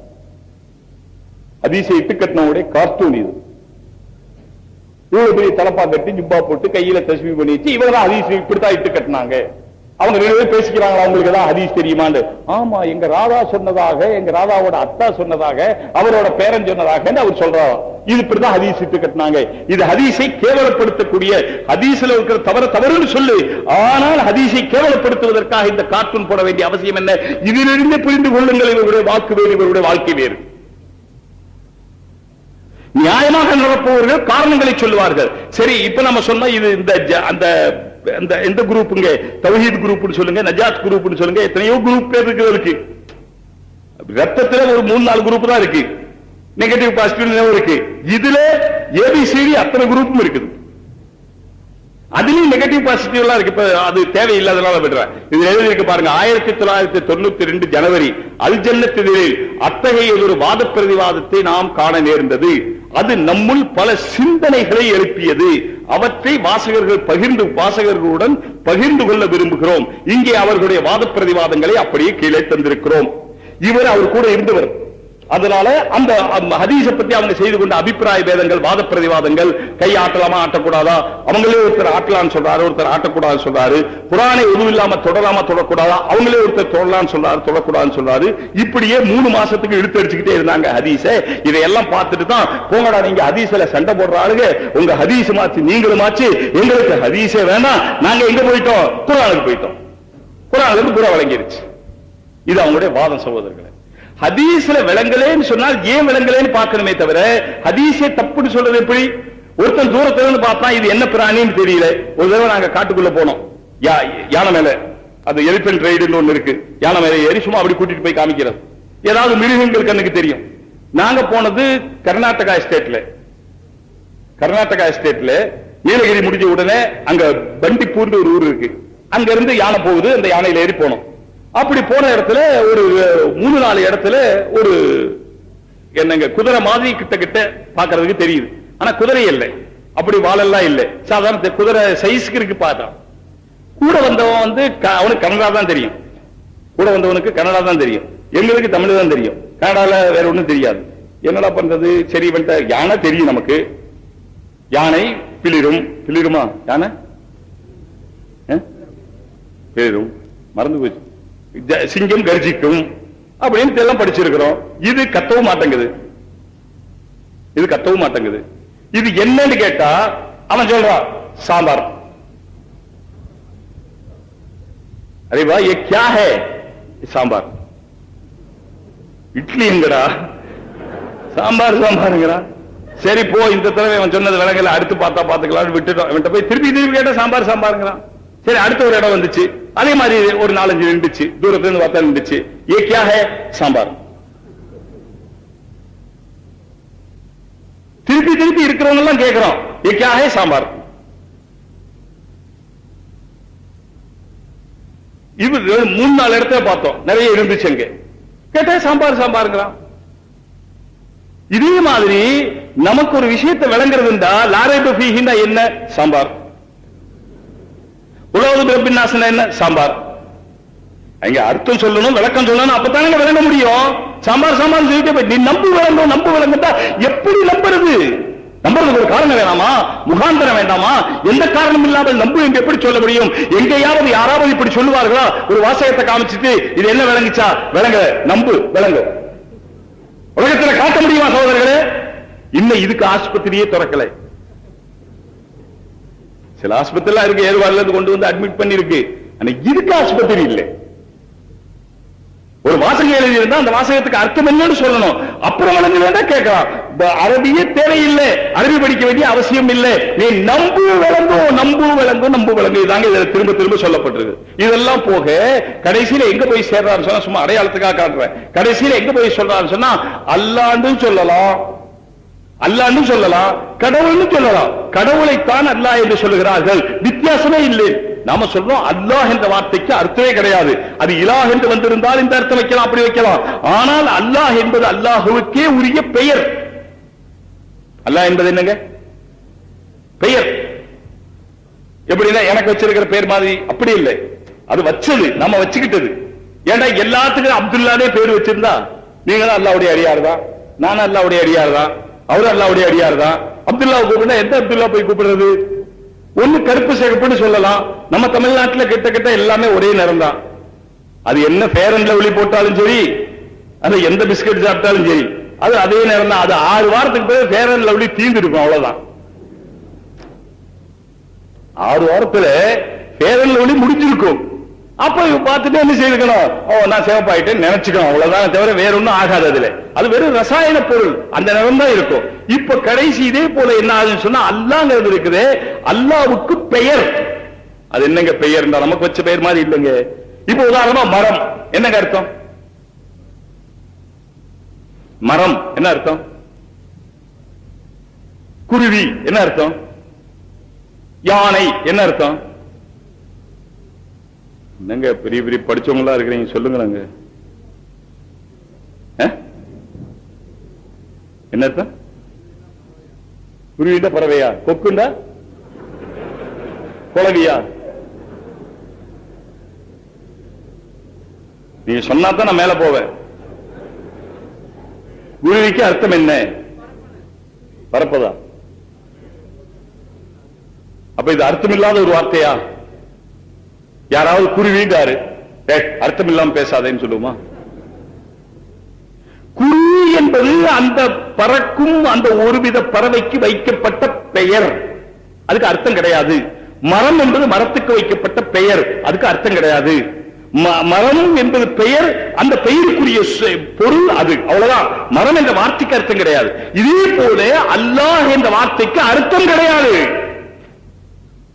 அறிவியலர்களே கேட்டுக் கொள்ளுங்கள். இவர் எழுதுறாருங்க, என்ன எழுதியிருக்கு? கடவுளைத்தான் அரபியில், அடே கடவுள் சொன்னால் கடந்து நிற்கிற ஒருவன், எல்லாவற்றையும் கடந்து நிற்கிற ஒருவனுக்குத்தான் கடவுள். எல்லாவற்றையும் கடப்பவன், இதயத்தையும் கடப்பான், உள்ளத்தையும் கடப்பான், வானத்தையும் கடப்பான், பூமியையும் கடப்பான். கடந்து நிற்கிற ஒருவனுக்குத்தான் கடவுள் என்று பெயர். அல்லாஹ் என்பது அப்படி ஒரு அர்த்தம் உள்ளதல்ல. எப்படி குருவிக்கு குருவி என்று பெயரோ அதே போல அல்லாஹ்வுக்கு அல்லாஹ் என்று பெயர், அர்த்தம் கிடையாது. இப்ப அல்லாஹ்வும் கடவுளும் ஒண்ணுன்னு சொன்னால் இதுவே நீ செய்த ஷிர்க். கடவுள் என்ற வார்த்தை இருக்கிற அந்த அகராதிப்படி எத்தனையோ கடவுள், நூற்றுக்கணக்கான கடவுள், ஆயிரக்கணக்கான கடவுள், எல்லாத்தையும் கடவுள்னு சொல்லுவாங்க, எல்லாத்தையும் ஆண்டவர்னு சொல்லுவாங்க. நாகூர்ல இருக்கிறதே ஆண்டவர்னு சொல்லுவாங்க, அவரே ஆண்டவர்னு சொல்லுவாங்க, சொல்றது இல்லைங்களா? நாகூர் ஆண்டவர். அதே மாதிரி கடவுள் யார வேணாலும் சொல்லுவாங்க. சின்ன கடவுள், பெரிய கடவுள், அந்த கடவுள், மோட்டா கடவுள், சன்ன கடவுள், 1000 கடவுள் சொல்லுவாங்க. நம்ம 1000 சொல்லுவோமா? பெரிய கடவுள் அல்லாம எப்படி ஒண்ணாகும்? நீ முஷ்ரிக் ஆயிட்டே. சகோதரர்களே, நான் சொல்றேன், இதை கொண்டு உங்களுக்கு விளங்கலையா? இவர் என்ன ஆயிட்டார்? முஷ்ரிக் ஆயிட்டார். இதேதான் கடைசியில் வாசிக்க போற தீர்மானத்தில் இருக்குது. ஆகையினால் அந்த தீர்மானம் வாசிச்ச பிறகு அவர் முஷ்ரிக் ஆயிட்டார் என்பதை ஊர்ஜிதப்படுத்துறதுக்காக இப்போ ஒரு தடவை சப்தமாக எல்லாம் சொல்லி காட்டுங்க, அல்லாஹு அக்பர். இதே போல சகோதரர்களே, இந்த கம்ப்யூட்டர் ஒண்ணு வந்துச்சு. கம்ப்யூட்டர் என்னங்க? ஒரு மிஷன், அது ஒரு கருவி. என்ன போடுறோமோ அதுதான் காட்டுமா, போடாதையும் காட்டுமா? நாம என்ன ஃபீட் பண்ணி வச்சோமோ அதைத்தான் காட்டுமா, ஃபீட் பண்ணாதையும் காட்டுமா? நாம என்ன போட்டு வச்சோமோ அதைத்தான் காட்டும். ஆனா போட்டு வச்சுட்டு மறந்துடுறது நம்ம பழக்கம். அது மறக்காது. சில கம்ப்யூட்டர்ல ஜோசின்னு சொல்றாங்களே, நீங்க கேட்பீங்க, கம்ப்யூட்டர் ஜோசின்னு சொல்றாங்களே, நம்ம கரெக்டா நம்ம காதுல வச்ச உடனே நல்ல பெருசா வச்சு விட்டுருவாங்க காதுல, அப்பதான் வெளியிருந்து சத்தம் வராது. இவரும் பெரிய ஜோசியம் போல இருக்கு ஏமாட்டிக்கிறது. அடே நீ ஜோசியத்தில் போய் மாட்டிக்கிட்டே. ஜோசியம் என்பது ஷிர்க், அதை நம்புறது குஃப்ரு. இவன் காதுல வச்சோன்னா அது சொல்லுதான். அது கண்ணு மட்டும் சேப்பா பல்பு கொடுத்திருக்கிறான், இதை வச்ச உடனே அது ஆட்டோமேட்டிக் ஆடும். அது சொல்லும், நீங்கள் மிகப்பெரிய வளர்ச்சியை எதிர்பார்த்துக் கொண்டிருக்கிறீர்கள், நீங்கள் மிக பெரும் வளர்ச்சியை எதிர்பார்த்துக் கொண்டிருக்கிறீர்கள். சரிங்களா? நீங்க யார் வளர்ச்சியை எதிர்பார்க்காதவங்க? நீங்கள் வாழ்வில் மிகப்பெரிய துன்பத்தோடு போராடி கொண்டிருக்கிறீர்கள். சொல்லும், யார் போராடுறது துன்பத்தில்? ஏதோ ஒரு துன்பம் கடைசியில் இங்க ஒரு புண்ணு இருக்கும், விடிய விடிய துன்பம். ஒரு சின்ன கொப்பளம், இப்படி பார்த்தா குத்துது, இப்படி பார்த்தா குத்துது, மேல வச்சா வலிக்குது, கையை வச்சா வலிக்குது, கை அங்கதான் போறீங்க. இது சோர்ந்தா இன்ஃபெக்ஷன் ஆயிரும். வாழ்க்கையில் மிக பெரும் துன்பத்தோடு போராடி கொண்டிருக்கிறீர்கள். அதுல இந்த வியாதி இல்லைன்னா மரியாதை இல்லை. எங்க ஊர்ல எல்லாம் பேசிக்கிறாங்க, அவர் போயிருக்கிறாருங்க ஆஸ்பத்திரிக்கு. எங்க போயிருக்காரு? அப்போலோவுக்கு. இவர் அப்போலோன்னு சொன்னா ராக்கெட்லயே போன மாதிரி நினைச்சுக்கிறாருங்க. என்னங்க பண்றது? அழுகையா வருது. ஆக உயர்ந்த டாக்டர் யாரு? குர்ஆன்ல எத்தனை சூரத்துன்னு கேட்டா தெரியாது. குர்ஆன்ல எத்தனை சூரத்துன்னு கேட்டா தெரியாது. சும்மா நம்பராவது சொல்லுங்க, எத்தனை சூரத்து ரொம்ப பேருக்கு தெரியாது. சரி போட்ட, குர்ஆன்ல 4வது சூரத்து எத்தனை? 5வது சூரத்து என்னங்க? ஏதோ ஆபீஸ்களுக்கு வேண்டாம் தெரியும், அது ரம்ஜான் கிட்ட நல்லா தெரியும், ஆபீஸ்களுக்கு தெரியும். பாக்கி உள்ளவங்க குர்ஆன்ல 5வது சூரத்து என்னங்க நீங்க சொல்லுங்க. குர்ஆன்ல ஓதி இருக்கிறீங்கல்ல, ஓதுறீங்கல்ல, கேட்கிறாரு, அவர்கிட்ட கேட்கிறாரு, இது பாருங்க. சரி பொதுவா தெரியாது. சரி 13வது சூரத்து என்னங்க? 22வது சூரத்து என்னங்க? மொத்த சூரத்து எத்தனைன்னு தெரியாது. ஆனா சொல்லுவாரு டாக்டர் அப்படின்னு கேட்க ஆரம்பிச்சா, அங்க அந்த ஸ்பெஷலிஸ்ட் இருக்காரு, இங்க இந்த ஸ்பெஷலிஸ்ட் இருக்காரு, இங்க இந்த ஸ்பெஷலிஸ்ட் இருக்காரு, பேரு, அவரோட பட்டம், அது இது, அங்க போங்க, இதுக்கு இங்க பாருங்க, இதுக்கு இங்க பாருங்க, இதுக்கு இங்க பாருங்க. அவர் ஒப்பிக்கிறத பார்த்தா, யா அய்யுஹல் முஸம்மில் கும் இல்லைல இல்லா கலீலன் நிஸ்ஃபஹு அவ் இன்குஸ் மின்ஹு கலீலா அவ் ஜித் அலைஹி வரத்தில் குர்ஆன் தர்தீலா பூரா சொல்றாருங்க. டாக்டர் லிஸ்டா சொல்றாருங்க. இங்க அவரு, அங்க அவரு, அங்க அவரு, அங்க அவரு. நான் தப்புன்னு சொல்ல வரல, ஆனால் அதே நேரத்தில் குர்ஆனோ அலிஃபையோ ஏன் தெரியல? சோதரர்களே, இது போல வியாதிங்கிறது ஒரு பெருசு. நீங்கள் அவதிப்பட்டு, அந்த ஜோசியத்தில் சொல்றார், நீங்கள் கஷ்டப்பட்டுக் கொண்டிருக்கிறீர்கள். முதல்ல அதை காதுல வைக்கிறவன கஷ்டப்பட்டவன் போய் காதுலயே வைப்பான். நல்லா இருக்கிறவன் திரும்பி கூட பார்க்காம போவான். இதே போல ஜோசியம் சோதரர்களே, கம்ப்யூட்டர் ஜோசியம் சொல்ற மாதிரி கம்ப்யூட்டர் இன்னைக்கு உலகத்தில் வந்துருச்சு, அது இன்டர்நெட் வந்துருச்சு, அது வந்துருச்சு. இந்த பேசுறவங்க எல்லாம் இதான் பேசுறாங்க, இது கம்ப்யூட்டர் உலகம். அடே கம்ப்யூட்டரை கண்டுபிடிச்ச மனுஷன் தானே. கம்ப்யூட்டரை கண்டுபிடிக்கிற அறிவை மனிதனுக்கு கொடுத்தது அல்லாஹ் இல்லையா? சகோதரர்களே, கம்ப்யூட்டர் கண்டுபிடிக்கிற அறிவு மனிதனுக்கு யார் கொடுத்தது? அல்லாஹ் தானே கொடுத்தான். அப்ப விட்டு கம்ப்யூட்டர் உலகம், கம்ப்யூட்டர் உலகம், கம்ப்யூட்டர் உலகம் எல்லாம் ஃபீட் பண்ணி சேட்டலைட்ல இன்டர்நெட்ல போட்டா வரத்தான் செய்யும். வராம என்ன செய்யும்? என்னங்க கம்ப்யூட்டர்ல வர்றது எனக்கு எப்படி தெரியுது? தண்ணி குடிச்சா ஒண்ணுக்கு வர்ற மாதிரி தெரியுது. தண்ணி குடிச்சா ஒரு நேரம் ரொம்ப தாங்க அடிச்சு ரொம்ப தண்ணி குடிச்சோம், ரொம்ப ஒண்ணுக்கு வரமா வராதுங்களா? அதே மாதிரி நிறைய ஃபீட் பண்ணி வச்சிருக்கிறோம். எந்த WW போட்டா வருது, ஃபீட் பண்ணி வச்சதாங்க வரும். வராது என்ன வந்துடும்? போராது எதுவுமே வராது. நம்மள மிரட்டுறதுக்கு, அது அஜர்த்தமான மிரட்டுறதுக்கு கம்ப்யூட்டர். கம்ப்யூட்டருங்களா? அதுக்காகத்தான் நாங்க மதரசால 4 வருஷமா கம்ப்யூட்டர் வச்சு படிச்சு கொடுக்கிறோம். ஏன்னா இந்த கம்ப்யூட்டர் பயம் போறதுக்கு. நான் குற்றாலத்துக்கு 2-3 தடவை போயிட்டு வந்தேன். குடிக்கணுங்கிற ஆசையில் இல்லை, இந்த குளிச்சுட்டு வந்த ஆளுகளை நம்மளை மிரட்ட கூடாதுங்கிறதுக்காக குற்றாலத்தில் போய் குளிச்சுட்டு வந்தேன். குளிக்கணும் அப்படி ஒன்றும் ஆசை இல்லை. அதான் குளிப்பாட்டுவாங்களே, நல்ல சோப்பு தண்ணி போட்டு சீப்பு தண்ணி போட்டு எல்லாம் குளிப்பாட்டுவாங்களே. சுத்தமா குளிப்பாட்டுவீங்களா? குளிப்பாட்டுவாங்களா இல்லீங்களா? அதெல்லாம் குளிப்பாட்டுவாங்க. நல்ல சோப்பு வாங்கி புதுசா நான் சொன்ன இப்ப சமீபத்தில் வத்தல கொண்டுல குளிப்பாட்டிட்டு கடைசியில அந்த பொடியெல்லாம் இருக்கு, எந்த பொடி அந்த பொடி என்ன பொடியே தெரியல. கடைசியில ஒருத்தர் ஒரு வீட்டுக்கு போயிருந்த மையத்து வீட்டுக்கு சொந்தக்காரர். அப்ப ஒருத்தர் பக்கத்தில் வந்து நின்றார், இப்படி கை கட்டி நிக்கிறாரு. கேட்கிறாரு, அஜரத்தினார் என்னங்க, அத்தரை அப்படியே ஊத்திடலாமா பூரா? அத்தரை ஒரு பாட்டில அப்படியே ஊத்திடலாமான்றாரு. என்னங்க ஊத்துங்க, இதுல என்ன இருக்குது ஊத்துங்க. என்ன இல்ல பூரா பாட்டிலும் அப்படியே. கடைசி அத்தரை வாங்கி பார்த்தா மையத்துக்குண்டே ஒரு 5 ரூபா அத்தர் இருக்கு, அவ்வளவுதான் விலையே. இதுக்கு இந்த பாடுபடுறாரு இந்த மனிதன், உயிரோடு இருந்தா என்ன பண்ணுவானு? 5 ரூபா அத்தருங்க, அதுக்குண்டே விக்கிறாங்க. அதை வாங்கி ஊத்துறதுக்கு அவர் இந்த பாடு என்கிட்ட பத்துவா கேட்டுக்கிட்டு இருக்கிறார். நான் சொன்ன பாக்கியத்துக்கு கல்வி கேட்கும் சொல்லி இருக்கணும், ஆனா நேரம் இல்லாதனால சொல்லல. சரி ஊத்துங்க, ஊத்திட்டார். இப்போ வந்து கம்ப்யூட்டர்ங்கிறது இருக்குது பயப்படுத்துறதுக்காக. எதுக்காக சொல்ல வந்தேன், அத குளிக்கிற ஆசை ஒண்ணு அப்படி இல்ல. குற்றாலத்துல போய் என்ன அங்கேயும் தண்ணி தான் விழுகும், அங்க என்ன பாலும் தேனுமா விழுக போகுது? குற்றாலத்துல மேல இருந்து விழுகும், விழுகிறதுனால மேல இருந்தா விழுகும், கீழே இருந்தா மேல போகும். எங்க குற்றாலத்துல தண்ணி விழுகுதுன்னு சொன்னா விழுகிறதுனாலே மேல இருந்தா, கீழே இருந்து விழுக போறது இல்லை, தண்ணி விழுகும். ஆக மேல இருந்து தூரத்துல இருந்து விழுந்தா நம்ம மேல படும், படும்போது ஒரு சின்ன லேசா வலிக்கும், தண்ணி இருக்கும், அவ்வளவுதானே. அந்த மூலிகைப்படுது இந்த மூலிகைப்படுது, நமக்கு மூளையே தானா இந்த மூலிகை எண்ணத்துக்கு. அது இப்படி போயிட்டு வந்தவங்க சொல்லுவாங்க குற்றாலத்துல சேர்த்து அந்த தண்ணியில, அதுவும் அந்த என்ன இந்த பெரிய இது இருக்கே, அதுக்கு பேர் என்ன, 5 ஃபால்ஸ். 5 ஃபால்ஸ் அப்படின்னு சொன்ன ஃபால்ஸ் சொன்ன உடனே அது என்ன 5 அருவி, அப்ப 5 அருவி எச்சரித்து ஒரே இடத்துல நம்ம சொல்றாரு. 5 அருவி எச்சரித்து அப்படியே தண்ணி பொல பொலன்னு கொட்டுது. பின்ன சாம்பாரா கொட்டு, ரசமா கொட்டு. இந்த மாதிரி வந்து சொல்றவங்கிட்ட இருந்து தப்பிக்கிறதுக்காகவே அவர் குற்றாலம் அழைக்கும் போதே நான் 2-3 தடவை போயிருக்கிறேங்க பேசாம போயிடுவார். அது மாதிரி இந்த தடவை போயிட்டு கொஞ்ச நாளைக்கு முன்ன டெல்லி போயிருக்கும் போது, ரொம்ப காலத்துக்கு முந்தி பார்த்தது, 20-30 வருஷத்துக்கு முந்தி செங்கோட்டை எல்லாம் பார்த்திருந்தேன். இப்ப வேணுண்டே போனேன் செங்கோட்டைக்கு, குத்துப் மினாருக்கு, தாஜ்மஹாலுக்கு. ரொம்ப நாள் ஆச்சு போய், ஒரு 10-30 வருஷத்துக்கு முந்தி போனது. அப்ப தாஜ்மஹாலை போய் பார்த்தா கல்லுதான் இருக்குது, வேற ஒண்ணும் இல்லைங்க. வந்து உள்ள கபடி இருக்குது சொல்றாங்க, வேற ஒண்ணும் காணோம். போயிட்டு வந்தது அப்படி இப்படின்னு சொல்றாங்க. சரி, அதனால திரும்ப அதை ரினிவல் பண்ணிக்கணும். இந்த அப்புறம் வந்து தாஜ்மஹால் விண்ணுக்கு வந்த வெண்ணிலா, ஒருத்தன் கட்டுரை எழுதியிருக்கான் தாஜ்மஹாலை பத்தி. விண்ணுக்கு மண்ணுக்கு வந்த வெண்ணிலா, வெண்ணிலா மண்ணுக்கு வந்துருச்சான், தாஜ்மஹாலை பத்தி எழுதியிருக்காரு. இப்ப இதை படிச்சுட்டு வந்து தாஜ்மஹாலை பத்தி கட்டுரைண்டா கட்டுரை, கட்டுரைனா கட்டுரை இப்படி எல்லாம் சொல்லும் போது நான் இப்பதாங்க போயிட்டு வந்தேன் சும்மா இருந்துருவேன். இதுக்காக வேண்டிய சில இடங்களுக்கு போயிட்டு வர, ஜூவுக்கு போறேன், அதே மாதிரி பல வெளிநாடுகளுக்கு போகும்போது சில இடங்கள்லாம் போய் பார்த்துட்டு வர்றதா. இந்த 1 டன் டவர் இருக்குங்களே, 1 டன் டவர், அது பக்கத்துல தான் மர்கஸ் இருக்கு, அதுக்கு பக்கத்துல தான் மர்கஸ் இருக்கு, தப்லீக் மர்கஸ் இருக்கு. அங்க போய் நாங்க 1 வாரம் இருந்தோம். அங்க போனப்போ 1 வாரம் அங்க இருந்தோம் மர்கஸ்ல, அதுக்கு பக்கத்துல இருக்கு. ஏன்னா 110 110 இருக்கும், இதுல 14 இருக்கு, அதுல 15 16 17 100 110 அவ்வளவுதானுங்களே. இதுக்கு என்ன பெரிய விசேஷம் அப்படின்னு சொல்லிட்டு பார்த்துட்டு வந்ததுதான். இப்போ போயிருச்சு, அது ஆண்டவன் எது நாடுறானோ அது நடக்குது. அல்ல யாரா எதானாலும் சரி அவரவருக்கு கைராக்கி வைக்கிறங்கிற இது இருக்கு. இப்ப இவர் கம்ப்யூட்டர் சொல்லிட்டு அதுல ஒரு 19வது நம்பரை கண்டுபிடிச்சு, 19வது நம்பரை கண்டுபிடிச்சு இந்த கம்ப்யூட்டர்ல ரஷாத் கலீஃபா எங்க இருந்து போனாரு தெரியல, அவருடைய வாழ்க்கை வரலாறு தெரியல.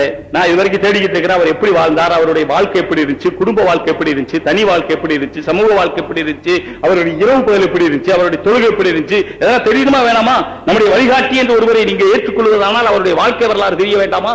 ஒரு வாழ்க்கை வரலாறு தானா? கடைசியா அவர் சொல்லிடுவாங்க 74 அமெரிக்காவில் இருந்தாரு. ஓ, அமெரிக்காவில் இருந்தாரா? நானும் 75 அமெரிக்கா போயிட்டு வந்தேன், அதனால நானும் ரசூல் சொல்லவா?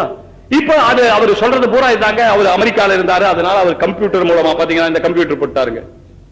இந்த கம்ப்யூட்டர்ல பெருக்கி பெருக்கி பார்த்தா 19ஆல பெருக்கி வந்துச்சு. அந்த 19 ஆயத்து என்ன வருதுங்க, அலைஹா திஸ்ஸாஷர் வருது.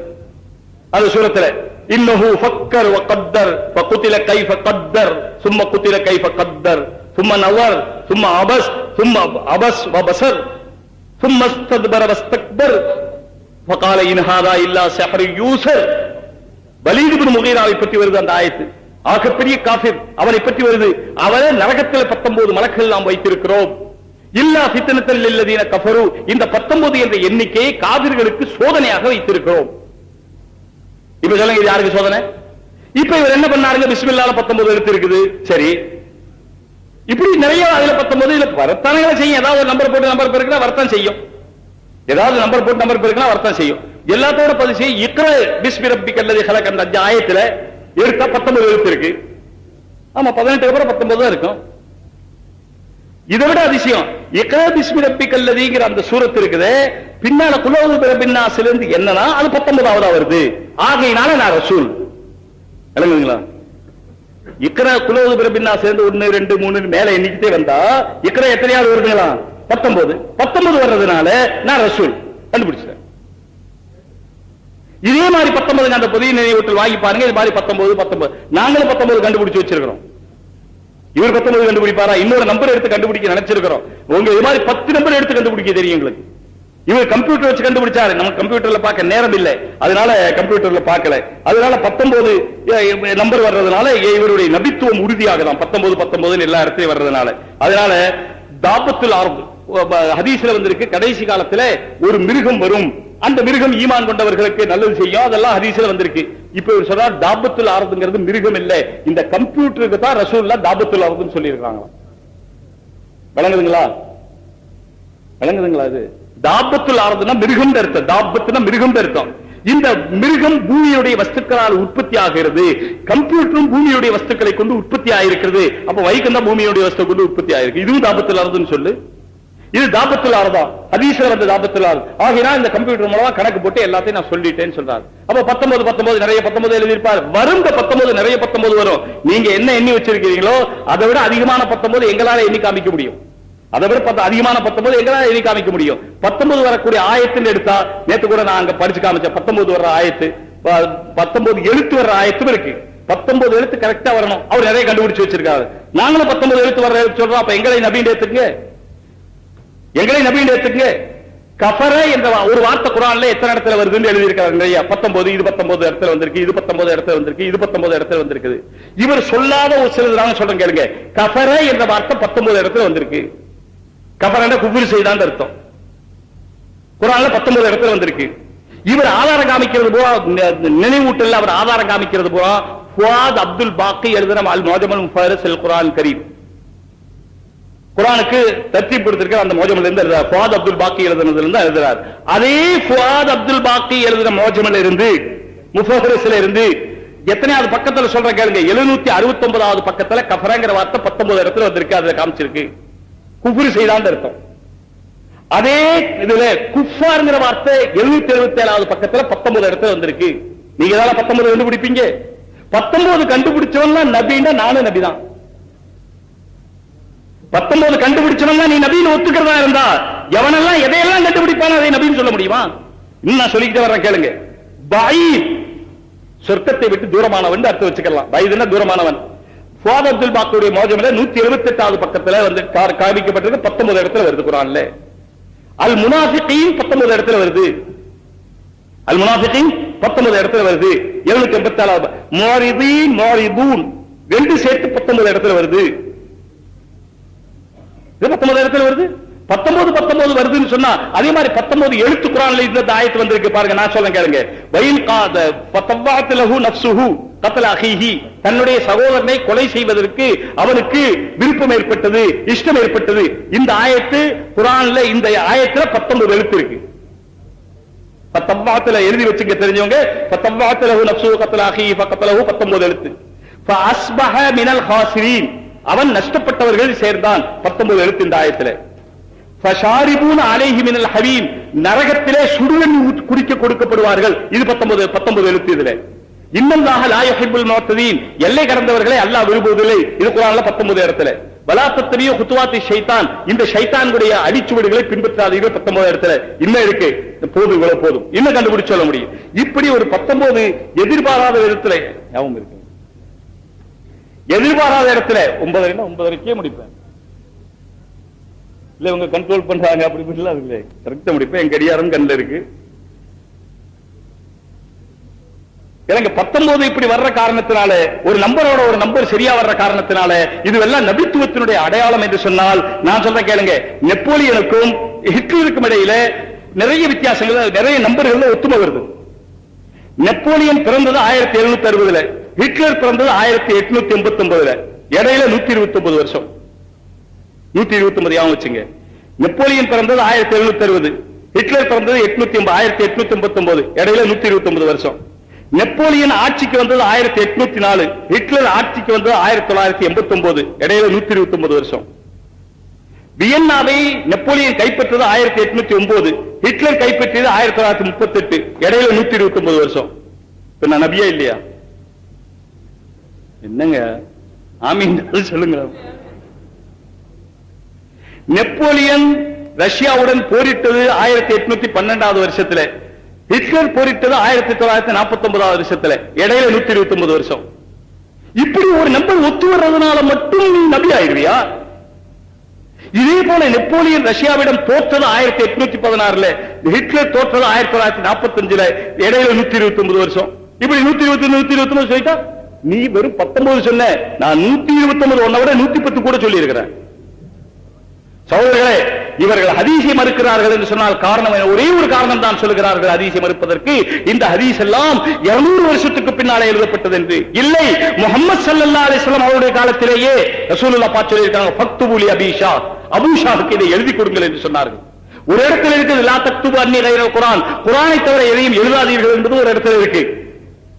ஆனால் இந்த ஆணை குர்ஆனுடனே பிசகக்கூடாது என்பதற்காகத்தானே தவிர, குர்ஆனுடனே பிசகி போகக்கூடாது என்பதற்காகவே தானே தவிர அறவே எழுதக்கூடாது என்ற அர்த்தத்தில் அல்ல. இது அன்பின் காரணத்தினால் இடப்பட்ட கட்டளையை தவிர, குர்ஆனுக்கு முதலிடம் கொடுங்கள் என்பதற்காக இடப்பட்ட கட்டளையை தவிர அறவே எழுதக்கூடாது என்பதற்காக சொல்லப்பட்ட கட்டளை அல்ல. யாராவது இதுக்கு வாதிட வர்றதா தான் வரட்டும். லா தக்துபு அன்னி கைரல் குர்ஆன், அர்த்தம் கிடையாது, எழுதாதீங்க. குர்ஆனோட என்ன செய்யாதீங்க, இது குர்ஆனா ஹதீஸான்னு தெரியாம ஆக்கி விடாதீங்க அர்த்தம், அவ்வளவுதான். அதனால சகோதரர்களே, ரசூலுல்லாஹ்வுடைய காலத்தில் எழுதப்பட்டிருச்சு. ஒரு தடவை ஹஜ்ரத் அபூ ஹுரைரா ஒரு விஷயம் சொன்னார் ஒரு சஹாபி. அப்ப ரசூலுல்லாஹ் சொல்லிட்டு சொன்னார், நீங்க தான் இதை சொன்னீங்க. அபூ ஹுரைரா சொன்னாங்க, இல்ல நான் சொல்லல, இல்ல நீங்க தான் சொன்னீங்க. அப்ப அபூ ஹுரைரா சொன்னாங்க, நான் சொல்லி இருந்தால் என்னுடைய கிதாபிலே இருக்கும் என்று அவரை கையை பிடித்து கூட்டிக் கொண்டு போய் தன்னுடைய ஹதீஸ் தொகுப்பை எடுத்து காட்டி அதிலே அந்த ஹதீஸ் இருக்கிறதா இல்லையா என்று காண்பித்தார்கள். ஹஜ்ரத் அபூ ஹுரைரா எழுதி வச்சாங்க. ஹஜ்ரத் அம்ர் இப்னு ஆஸ், அப்துல்லாஹ் இப்னு அம்ர் இப்னு ஆஸ் ரலியல்லாஹு தஆலா அன்ஹு அஸ்-சாதிகா என்ற பெயரில் ஒரு பெரிய கிதாபை எழுதி வைத்திருந்தார்கள். சரி, அதோடு மட்டுமல்ல, அந்த காலத்திலும் அதற்கு பிறகு காலத்தில் இமாம் அபூ ஹனீஃபாவுடைய கிதாபுல் ஆசார் ஹிஜ்ரி 100 எழுதப்பட்டது. அபூ சுஃபியானுடைய ஜாமி அதை தொடர்ந்து எழுதப்பட்டது. அதே போல கிதாபு ஜூது வ ரிகாக் அப்துல்லாஹ் இப்னு முபாரக் உடையது அதே 100வது ஆண்டில் எழுதப்பட்டது. தொடர்ந்து எழுதப்பட்டுக் கொண்டேதான் இருக்கிறது. 200 மட்டும் எழுதல, சியாசித்தா எழுதி ஒரு முடிவு வரையுமா கண்ணுக்கு வந்துச்சுங்கிறது தானே தவிர எழுதப்பட்டது சியாசித்தா காலத்தில் அல்ல, நபியுடைய காலத்தில் இருந்து. யார் சொன்ன 200 வருஷம் என்று? நபி என்றைக்கு ஹதீஸ் என்று சொல்ல ஆரம்பித்தார்களோ அன்றைக்கு எழுதப்பட்டிருக்கு. அது பிறகு மனப்பாடம் செய்யறதுல அரபுகளை போல திறமையானவர்கள் யாரும் கிடையாது. இன்னைக்கு நமக்கு மனப்பாட சக்தியே கிடையாது. எல்லாம் மனப்பாடம் பண்ணிட்டு ஒருத்தர் மனப்பாடம் பண்ணிக்கிட்டு இருக்கான், என் சைக்கிளை பிடி ஐயா, என் சைக்கிளை பிடி ஐயா, என் சைக்கிளை பிடி ஐயான். ஏன்னா இவன் என் சைக்கிளை பிடிங்கிறான். கருங்கேட்டா என்சைக்ளோபீடியாக்கு தான் இப்படி மனப்பாடம் பண்றான். என்சைக்ளோபீடியான்னு அவனுக்கு வரல, அதுக்காக என் சைக்கிளை பிடி ஐயா. ஒரு மனிதனுக்கு அகம்பாவம் தலைக்கேறும் போது எதையும் சொல்லுகிறான், அதை நம்பக்கூடிய சில கூட்டங்களும் உலகத்தில் உற்பத்தி ஆகிவிடுகிறது. ஆகையினால் ரஷாத் கலீஃபாவும் அவரை பின்பற்றக்கூடிய அனைவரும், அதே போல இந்த டாக்டர்கள் எவ்வளவு அசூசியா இருக்கிறாங்க, இந்த வார்த்தை இன்னொரு தடவை கேளுங்க, சொல்லக்கூடாது, ஆனால் நீங்க ஞாபகம் வைக்கணும். நயவஞ்சகர்களான கெட்ட காபிர்களால் தொகுக்கப்பட்டதான் இந்த ஹராமான ஹதீஸ்கள். எவ்வளவு பெரிய போகுது. இதனால இவர்களை பற்றி முடிவு என்ன என்று சொன்னால், இவர்களுக்கும் இஸ்லாத்துக்கு எந்த சம்பந்தம் இல்லை.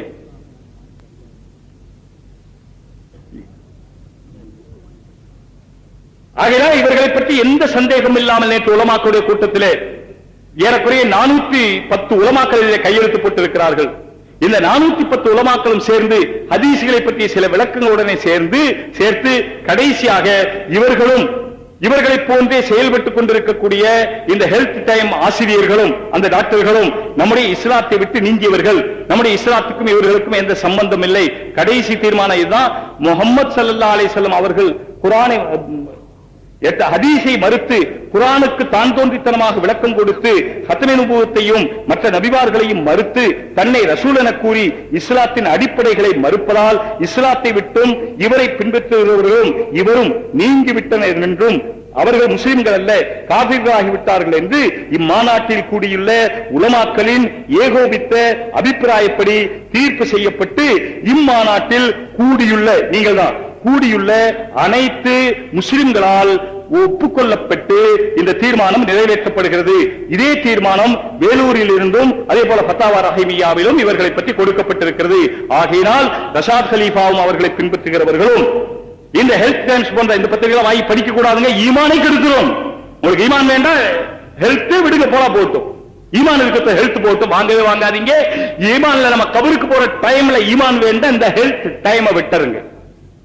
ஆகையினால் இவர்களை காபிர்கள் என்று தீர்மானிக்கப்படுகிறது. இவருடைய எந்த விதமான முஸ்லிம்களுக்குரிய சொந்தமோ பந்தமோ உறவோ எதுவும் இருக்கக்கூடாது என்று அடுத்த தீர்மானத்தில் இருக்குது. அதோடு இங்கு வந்திருக்கக்கூடிய இந்த மாநாட்டுக்கு ஏற்பாடு செய்த அவ்வளவு பேருக்கும் நன்றி சொல்லி கடைசி 10வது தீர்மானம் நிறைவேற்றப்பட்டிருக்கிறது. இந்த தீர்மானத்தை நாங்கள் அனைவரும் ஏகோபித்த மனதாக ஏற்று பாருங்க. சில பேர் நம்ம சொல்லாட்டா என்ன எல்லாரும் சொல்றாங்க இருப்பாங்க. இல்ல, தக்பீர் சொல்லும் போது எல்லாம் வெளியே இருக்கிறவங்க உள்ள இருக்கிறவங்க எல்லாரும் சேர்ந்து சொல்லுங்க, சப்தமாக சொல்லுங்க. இது இன்ஷா அல்லாஹ் அவர்களுடைய அஸ்திவாரத்தை ஆட்டி உண்மையை இந்த உலகத்துக்கு நிரூபிக்கும்.